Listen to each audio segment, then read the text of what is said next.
Para aquellos que quieren mejorar su vida devocional, para los que necesitan ayuda espiritual, para todos los que desean un contacto diario con Dios, presentamos Radio Amanecer en Estudio, un alimento espiritual para tu alma. Con nosotros, el conductor de esta entrega, Pastor Juan Francisco Scroggins. Hoy, como cada día, es un motivo para agradecer a Dios, decirle: Señor, gracias por tu palabra, gracias por tu Santo Espíritu, gracias por el ministerio de los ángeles que nos han guiado y nos han conducido durante toda esta semana. Y al abrir nuestros ojos, decimos: tú eres maravilloso, Señor. Cuánto queremos agradecerte por tu santa y bendita palabra, y qué bueno es estudiarla cada día. Estamos en esta lección de cierre, la número 3, la lección para este día, cerrando la número 3, la lección número 3. Y recuerden que durante toda la semana hemos estudiado imágenes tomadas del matrimonio con un pasaje de la Biblia que nos ha servido de fundamento en Apocalipsis 19:9. Y él me dijo: escribe, bienaventurados los llamados a la cena de bodas del Cordero. Además me dijo: estas son palabras verdaderas de Dios. Apocalipsis 19:9. Saludamos aquí en cabina de manera cordial y afectuosa, como cada día, al doctor Cristian Vera, quien está con nosotros en los comentarios a estas lecciones. Pastor, básicamente llegamos en la fase final de esta lección, dándole gracias a Dios por estas preciosas imágenes tomadas del matrimonio. Así es, pastor. Saludos afectuosos y bendiciones en abundancia son los deseos de este servidor para usted y los suyos. Amén. Muchísimas gracias. Cómo no. Y para ustedes, amigos y hermanos, en este día especial, reciban un abrazo de parte de Jesús, por supuesto de parte de estos servidores, y les invitamos para que podamos entrar en contacto con el cielo a través de la oración. Qué bendición en este momento, Padre querido, contar con tu presencia divina a través de tu Espíritu Santo para darnos la capacidad de poder explicar tu palabra. Úsanos, por favor, y que las limitaciones humanas sean puestas a un lado y tu Espíritu Santo pueda obrar conforme a su voluntad para que tu palabra pueda ser no solamente entendida, escuchada, sino también puesta en práctica. Oramos en el nombre de Jesús. Amén. Amén, amén. Cada vez que nosotros llegamos al final de una lección, hay algunos párrafos muy interesantes que lo hacen a manera de resumen o para ampliar el concepto que hemos estudiado durante toda la semana. Hemos de recordar entonces que los diferentes temas que fueron analizados conforme a este título, imágenes tomadas del matrimonio, recordar que estudiamos acerca de una carne, la novia hermosa, la esposa ramera de Oseas, Isaac y Rebeca, y estuvimos analizando recientemente la ramera es juzgada. Esos son temas de mucho crecimiento espiritual y nosotros quisiéramos sacar algunos minutos para ver algunos de los párrafos que están en la fase final de esta lección para ir en este sentido afianzando el conocimiento, y el afianzar el conocimiento debe desafiarnos para poner en práctica lo que aprendemos. Así es que, doctor Cristian Veras, es importante que veamos estos párrafos para reflexionar en cada uno de ellos. Así es. En la guía de estudio, en el primer párrafo, dice el autor que al notar cuánta información contiene la Biblia para ayudarnos a comprender la profecía, puede resultar tentador aplicarla en exceso. Yo quisiera que sepamos que la profecía bíblica no es un misterio, y que Dios se ha encargado en la misma profecía bíblica, en el mismo texto, darle una explicación o darnos al menos las pautas principales para que nosotros podamos explicar dicha profecía. Por eso los símbolos, las imágenes que aparecen en los libros apocalípticos y en las profecías escatológicas no deberían ser totalmente un problema para nosotros, porque tenemos realmente las herramientas para explicar ese trozo de la Biblia.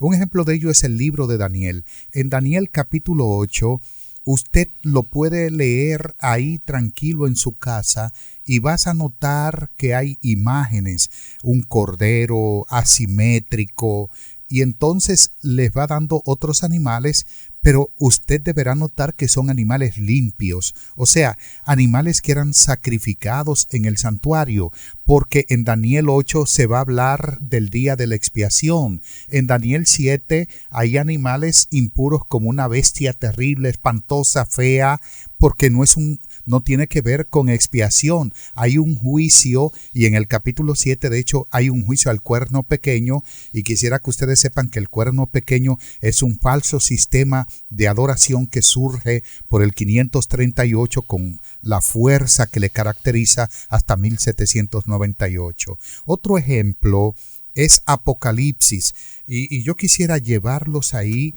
en este momento, que ustedes vayan conmigo. Apocalipsis capítulo 1 versículo 20. Miren lo que dice: el misterio.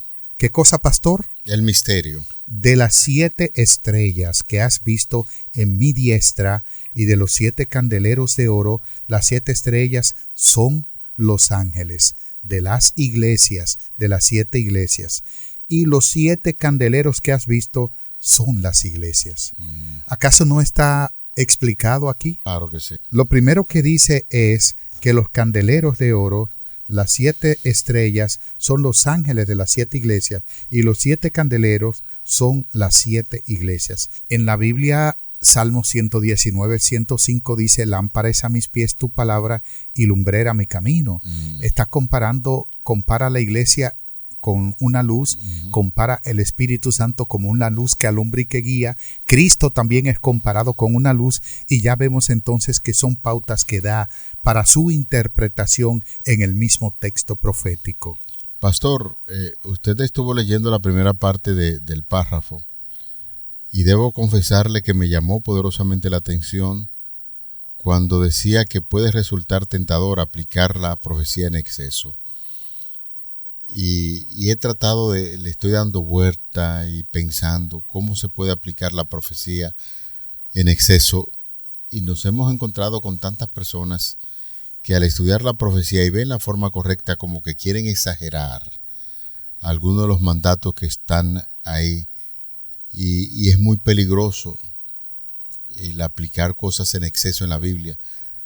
Pensando en esto, como que me lleva así rápidamente, quiero tratar de hacer una conexión con la forma en que actuaban los escribas y los fariseos en relación al texto, el escrito sagrado que es la Biblia, y entonces cómo se fueron a un exceso en torno a algunas aplicaciones que no debían tomar porque fueron de interpretación propia. Muchas costumbres, muchas leyes que no están en la palabra de Dios. Tradiciones. Claro, y entonces me gustaría saber o que usted nos dé el parecer cómo nosotros podríamos entender esto de que resulta un tanto tentador aplicar esas profecías en exceso. Fíjense, el enemigo es muy astuto. Satanás es astuto, malévolo, maquinador. Él sabe que las profecías son buenísimas y que por supuesto que también orientan espiritualmente al pueblo, porque dice un proverbio que sin profecía el pueblo se disipa. Entonces lo que hace es que coloca a la gente en un extremo, por ejemplo, de no estudiarla. Algunos que dicen: yo no entiendo las profecías, no me gustan porque lo que habla de bestias, de cosas y aquello. Sin embargo, Satanás oculta de esas personas que el tema de la profecía es Cristo en sentido general, y a otros los lleva al otro extremo, unos que no quieren estudiarla y otros que las estudian y las aplican mal. Un ejemplo de eso es Jim Jones. el reverendo Jim Jones. Él se autoproclamó el Mesías. ¿Se acuerda de eso? Sí, claro. 28 de noviembre de 1978 en la Guyana. Otro ejemplo de eso es el de Waco, Texas, con Dave Koretz, 1993. Y así, no solamente ellos, recientemente en Los Ángeles, en California, hubo otro elemento que se autoproclamó el Mesías, y el diablo coloca en la mente de muchas personas, hombres, locuras, extremos, excesos en cuanto a la interpretación profética, para que la gente pierda el interés en esto y diga, esos son unos locos, son unos fanáticos. Sin embargo, amados, quisiéramos que ustedes sepan que las profecías sí son buenas, atinadas, pero que nosotros debemos interpretarlas correctamente conforme a las pautas que la misma Biblia nos da. Note usted, pastor y amigos oyentes, dándole seguimiento al párrafo que usted inició, lo que dice la guía de estudio. A lo largo de los siglos, algunos cristianos han enfatizado el simbolismo y las imágenes presentes en los relatos bíblicos hasta el punto de que prácticamente empiezan a tratar la narración histórica como si se tratara de un mito. Así es. Yo he escuchado tantos teólogos por radio y lo he visto también por televisión, donde las imágenes de la Biblia cobran mucho sentido en términos de interpretación real, y entonces tienen tanto conocimiento en esa cabeza, como nosotros decimos normalmente, que a veces esa narrativa la ven como si fuera un mito, un cuento, una cosa. Sí. Y entonces aquí el autor de la guía de estudio está hablando acerca de esto, que aunque existen diversos niveles o estratos de significados en casi todas las escrituras, debemos recordar que Dios utiliza a menudo acontecimientos reales que implican a personas reales y los utiliza para instruirnos acerca de sus interacciones futuras con la iglesia. Interesante esto, pastor, bastante interesante, porque realmente Dios utiliza todos esos medios, como usted acaba de presentar, para darnos instrucciones acerca de cómo Dios actúa en la historia. La forma de nosotros conocer cómo el Señor actúa es a través de las profecías. Un ejemplo de esto, las bodas de Caná. Caná es una ciudad de Galilea, y Galilea pertenecía a Nazaret. Era un lugar donde se celebró unas bodas. Y esas bodas, que aparentemente al conocimiento de los que estaban ahí, no tenía nada en común, todo normal. De hecho, era una boda de pobres. Era una boda tan pobre que hasta el vino se terminó.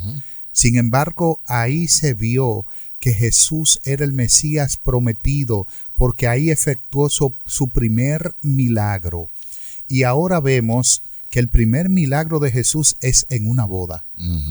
La importancia del matrimonio para Dios es tan tal que su primer milagro como Mesías prometido fue en una boda. Entonces, acá vemos de que realmente esta imagen de la boda, las bodas de Caná, son vislumbres útiles acerca de la metáfora del matrimonio utilizada en la profecía. Y es entonces donde vemos que las bodas fueron un acontecimiento literal, pero que también representan un acontecimiento espiritual para nosotros, que es el matrimonio nuestro con Dios. Y de hecho, puede ser un matrimonio falso también con alguna entidad, denominación o con una persona en sentido particular. Cuando nosotros nos casamos con la maldad, se está utilizando una figura.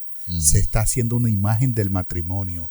Cuando nos casamos o hacemos un pacto con alguien que no está andando conforme a los caminos de Dios, estamos dando un paso matrimonial, por supuesto no literal, en falso, dañino, nocivo para nuestra vida y por supuesto para posiblemente nuestra postrimería también. Pastor, Cristo con su presencia, ya usted estaba contándonos, con su presencia apoyó el asunto del matrimonio. Pero es que cuando nosotros vamos al libro de Génesis, por ejemplo, ¿quién es el autor de la primera institución? El mismo Dios, el oficial civil. Sí, el mismo estuvo presente, el mismo Señor Jesús. Ya, por supuesto, en el Antiguo Testamento como el ángel de Jehová o Jehová de los ejércitos, pero Él está presente y la primera institución que hace es el matrimonio. Y aquí reiteramos lo que usted estaba diciendo, iniciando su ministerio, el primer milagro lo realiza en una boda. Entonces, uniendo estos textos de la Biblia, por eso me encanta mucho hacer comparación. Cuando leo algo en el Nuevo Testamento, me gusta como buscar algo allí en el Antiguo Testamento para apoyar lo que se está haciendo. Y definitivamente que aquí en la presencia de Cristo en ese matrimonio literal nos está diciendo que es el autor del matrimonio y que lo apoya.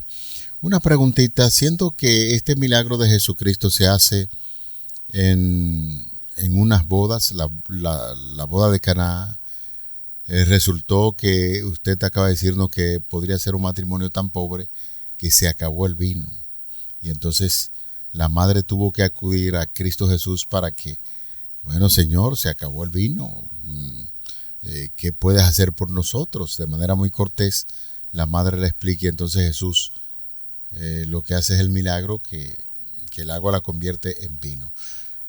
Quisiera aprovechar el momento para dar a entender a la gente cuál es el significado real del vino aquí. En ese sentido, porque hemos leído que la misma palabra que se utiliza para vino fermentado es la misma palabra que se utiliza para el extracto de la uva, que no ha pasado por ningún tipo de fermentación. En este caso, ¿qué tipo de argumento cuando se presenta a Cristo allí en una boda? ¿Es que acaso había un sinnúmero de gente borracha allí que se habían llenado de tanto vino y cosas que tuvo que multiplicarse o convertir el agua en vino y que luego el maestresala dijera, óyeme, este es el verdadero vino? Cuéntenos un poquito acerca de esto para aprovechar el momento también para hablar de esto, porque hay tantas personas que en las bodas y en los matrimonios lo que espera es que se le dé mucho alcohol. Bueno, en primer lugar, esto es una pregunta complicada mucho porque realmente conlleva a explicaciones teológicas. Lo primero que quisiera decirles conforme a esa pregunta es que la fermentación del vino la inventó Noé, se emborrachó y los resultados para él y para sus hijos y toda la humanidad han sido funestos.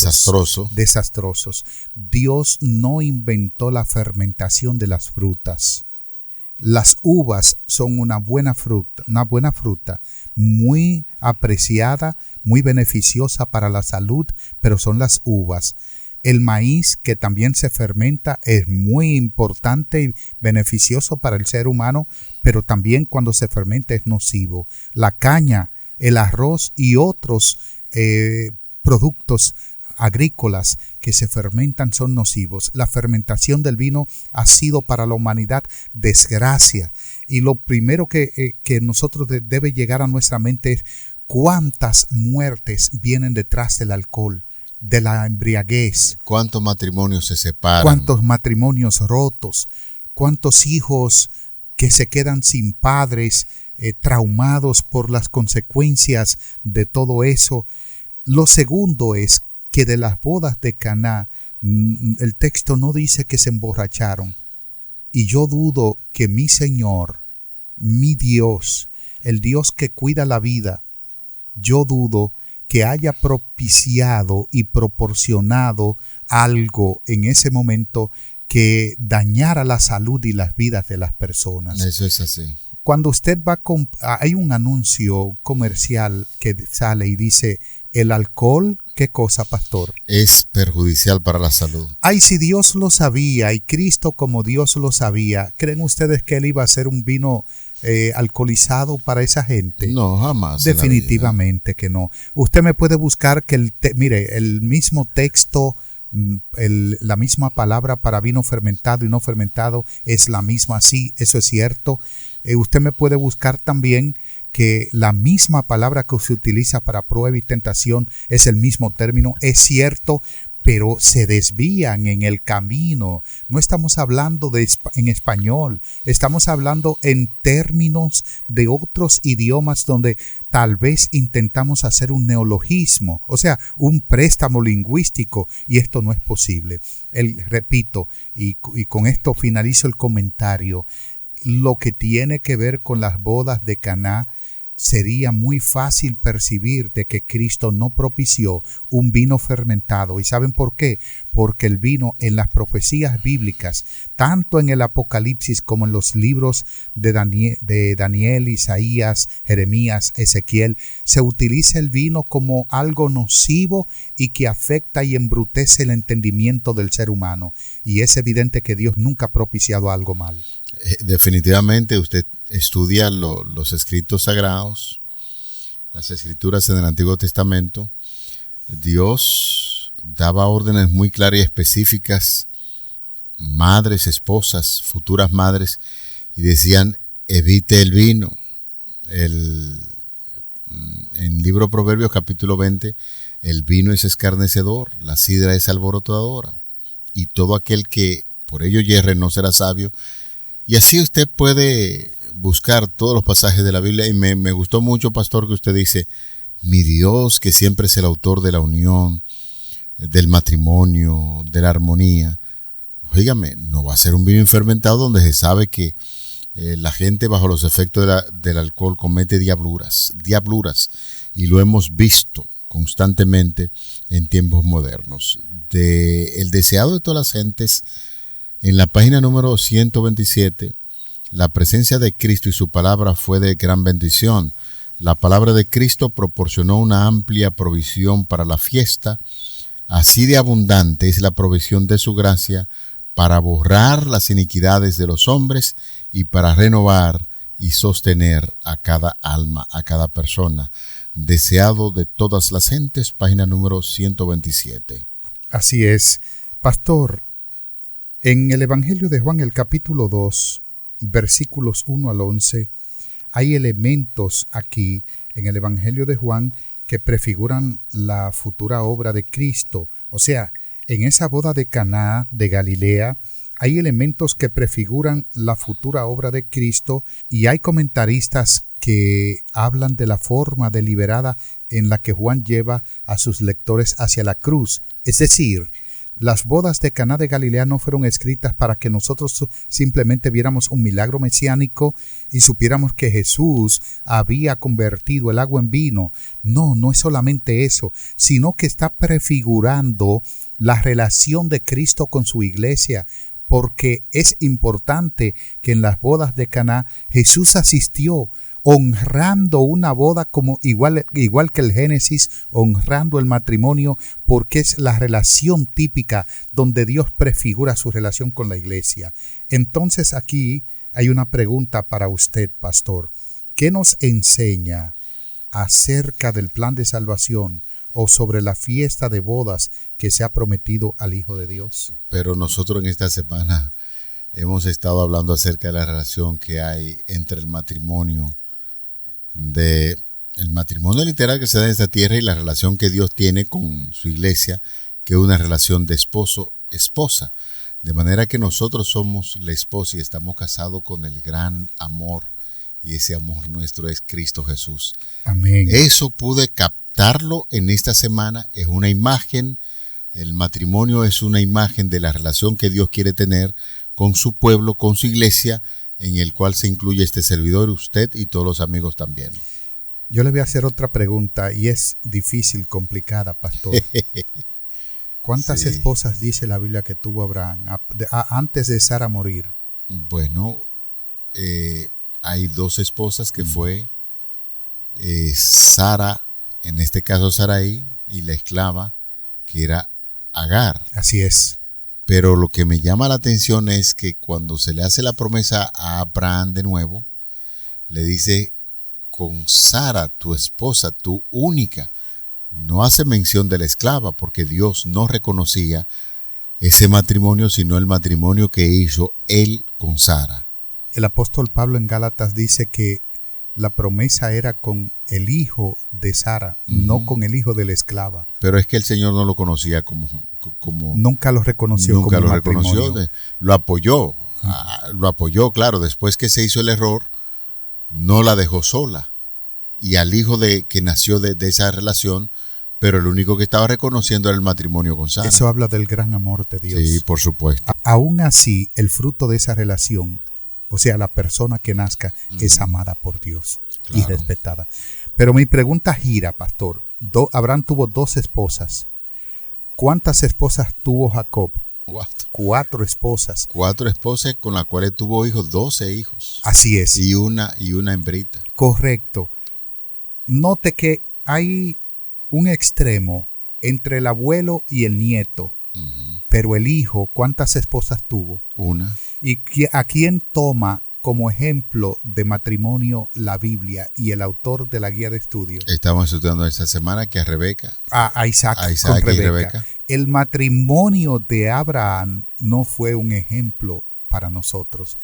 Los matrimonios de Jacob no fue un ejemplo para nosotros, pero el matrimonio de Isaac con Rebeca es un ejemplo bíblico de cómo nuestra relación debe ser única con Dios. Claro, por eso lo está plasmando ahí. Una sola esposa, claro. Un solo Dios. Eso es así. Por eso estudiamos imágenes del matrimonio, que está hablando del tipo de relación única, exclusiva, que nosotros debemos tener con nuestro Creador. Señores, qué bueno.